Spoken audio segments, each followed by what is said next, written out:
Let's go, it's the Whitey Show. Whitey Show. Whitey Show. Whitey Show. Whitey Show. It's final, man, and ain't got time to shake your hand. Get that side check, put it in pockets till I get back. Fire Emblem Awakening was one of my favorite 3DS games of all time.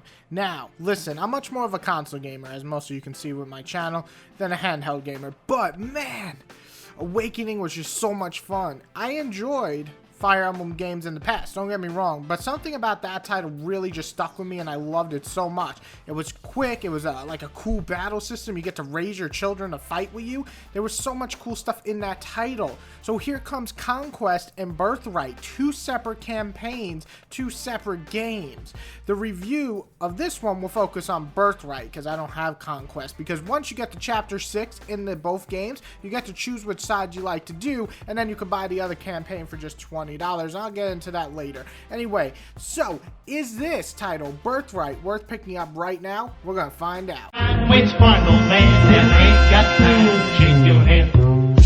Get that side check, put it in pockets till I get back. Going downtown. Right off the bat, the game looks great in my opinion. The models are just a bit blocky, and yeah, of course, there's gonna be that on a handheld title, but there's so many different unit types, there's so many different characters, there's a lot of different landscapes, and it's all looking pretty good to me. The portraits of the characters are great, and they're really a good indication of how the emotions are during the dialogue. I love that. It's very anime-ish, but it works. Also, I gotta note that you can actually customize characters in this game, and I can't remember if you could do it in Awakening, but putting like a bird mask on someone's face is just fun as hell, so that's a win. Also, the combat stays fresh and fast. If you want to see the whole fight go out and just watch it when you pin against your warrior against theirs or warriors, you can watch the entire battle unfold or speed it up or just skip it altogether. This is called giving you options, and this is something that every video game should do. The battles remain fun, going off each class having an upper hand against another class or a weakness. Also, each class can eventually be promoted to a higher, stronger class, in which case most times you actually have to pick an option of which class you want to be promoted to. There's usually two different ones, or sometimes just one, mattering which class you are promoting. After each battle or story chapter, you're sent back to this like central type of area. This is where the Sims part of the game kicks in. You can talk to people, you can spend quality time with people, you can feed your units, you can chill in the hot bathtub area, you can play the lottery, you can do little challenges to get more challenges by betting. I mean, it's just a lot of stuff to do. Each time you're coming back to that central area, it's actually fun again. Also, the support part of this game, meaning when you have your characters interact with others by having them team up in battle, so you get to kind of make them fall in love with each other or become best friends. Not only does it actually help the gameplay, because when you pair people up, they boost their stats, but it's also cool in the story subplot advancements, which I love. The story mode also is two separate games. This isn't Pokemon where there's really no difference, to be honest. After chapter 6 in this game, which there's over 20 chapters, you can choose a family to join, and that embarks you on a whole new story with all different characters and outcomes. Something I really love when I'm gonna go back and replay Conquest instead of Birthright. Something people are actually kind of complaining about because you have to buy more things, but each game is as big as Awakening, so why are we complaining? We're getting quality ass games, and then you could buy just for $20 a whole nother campaign. Come on, that's DLC. That's what we want.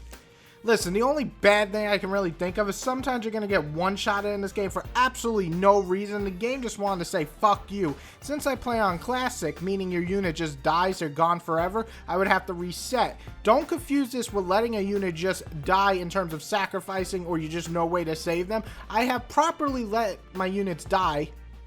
Rest in peace, my 4 units so far. But the one-shot bullshit is not cool. No, that's just bullshit. Also, while the story isn't horrible or anything, it's just pretty much okay. There's some interesting moments and twists, but I was far more invested in the side stories in these games when they're just talking to each other than the main story. There could have been, you know, more oomph to it. And I heard that Conquest does that better, so we'll see when I review that one. But for this one, the story was just okay. It's final, man, and ain't got time to shake your hand. Get that side check, put it in pockets till I get back. Going downtown. listen, honestly, those are the only negatives I can think about the entire game. Handheld games very rarely keep me engaged past the 15-hour mark. 28 hours later, and I'm still excited to turn on my 3DS and play some Fire Emblem. Well, the story isn't amazing, it's still solid, and the gameplay is an absolute blast. Also, I forgot to mention, I love the art design. Fuck the haters. Overall, Fire Emblem Birthright is a very strong title, one of the best this year already, and it's going to be worthy of my 9 out of 10. Everybody have a good day. If you liked the review, of course, hit like. If you love me, hit subscribe, and I'll see you guys later. Go pick this game up, and tell me in the comments below which one you picked up, or vote in the little eye thing that they put, because I love polls. They're so fun. Everybody, have a good one.